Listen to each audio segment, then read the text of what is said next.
জন্মের বছর দেড়েক পরেই বাবাকে হারিয়েছি। তবে মমতাময়ী মা এবং 4 বোন কখনোই আমাকে বাবার অভাব বুঝতে দেয়নি। শিশুকাল থেকে শুরু করে কিশোরে পরিণত হওয়া পর্যন্ত আমরা 5 ভাই বোন মাকে সাথে করে খুব সুখী জীবনযাপন করতেছিলাম। একে একে 4 বোনের বিবাহ সম্পন্ন হলো। তখনও সব কিছু ঠিক ছিল। অতিরিক্ত অর্থবিত্ত ছিল না আমাদের, কিন্তু সুখের কোনো কমতি ছিল না সংসারে। তবে হঠাৎ করেই মা আমাদের ছেড়ে সৃষ্টিকর্তার ডাকে পৃথিবী থেকে চিরবিদায় নিয়ে নেন। আর ঠিক তখন থেকেই কেমন যেন একা হয়ে যাচ্ছিলাম। জীবনের শুরু থেকে এখনো পর্যন্ত আমার প্রতি বোন বোনেয়াদের আদর যত্ন ও ভালোবাসার কমতি ছিল না। কিন্তু বোনদের তো আলাদা সংসার রয়েছে, ইচ্ছা থাকলেও সর্বক্ষণ আমাকে সময় দেওয়ার সুযোগ তাদের ছিল না। সুতরাং ক্রমান্বয়ে মমতাময়ী মায়ের অভাব অনুভব করা শুরু করি। যেহেতু আমি পুরুষ মানুষ, তাই সবকিছু সহজভাবে মানিয়ে নেওয়ার চেষ্টা করি। কিন্তু যখনই মায়ের বিভিন্ন স্মৃতি চোখে ভেসে উঠত, ঠিক তখনই আমার স্বার্থপর শক্ত মনটা ভেঙে চুরে চুরমার হয়ে যেত।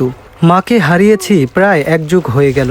শত কষ্টের মাঝেও বোন বোনেয়াদের চেষ্টা, যত্ন ও ভালোবাসায় গ্র্যাজুয়েশন কমপ্লিট করলাম। এরপর একটা পর্যায়ে বিবাহ বন্ধনে আবদ্ধ হলাম। বিয়ের পর আমার নিঃসঙ্গ জীবনের কিছুটা অবসান হলো। একটা পর্যায়ে আল্লাহর রহমতে আমার স্ত্রীর কোল আলোকিত করে জন্ম হলো একটি ফুটফুটে বাচ্চার, যার নাম রাখলাম মোসাম্মদ বেলিসা হোসাইন। বেলিসা পৃথিবীতে আসার পর থেকেই আমার জীবন পূর্ণ সুখ ও শান্তিতে ভরে উঠল।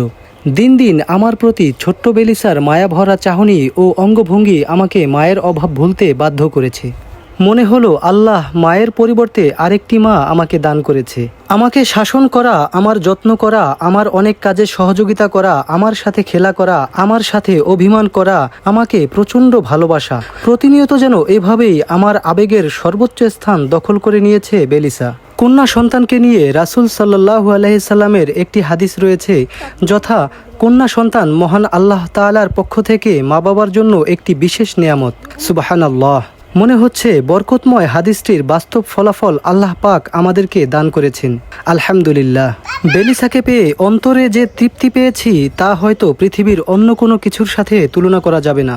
নিয়ত ছিল বেলিসার 4 বছর বয়স পর্যন্ত কিছু স্মৃতি অনলাইনে রেখে দেব। ওর বয়স প্রায় 4 বছর ছুঁই ছুঁই, তাই হয়তো এটি বেলিসা মামুনিকে নিয়ে করা আমার শেষ ভিডিও। তবে জানিয়ে রাখি, বেলিসা হলো আমাকে দেয়া আল্লাহর শ্রেষ্ঠ উপহার। আলহামদুলিল্লাহ। সবাই বেলিসা মামুনির জন্য দোয়া করবেন এবং ঘরে কন্যা সন্তান জন্ম নিলে অবশ্যই সর্বোচ্চ শুকরিয়া আদায় করবেন। তাহলে ওই ঘরে আল্লাহর সর্বোচ্চ রহমত নাজিল হবে ইনশাআল্লাহ। প্রিয় বন্ধুরা, আজকের মতো বিদায় নিচ্ছি। আমি মোহাম্মদ বিল্লাল হোসেন। ভালো থাকবেন সবাই। আল্লাহ হাফেজ।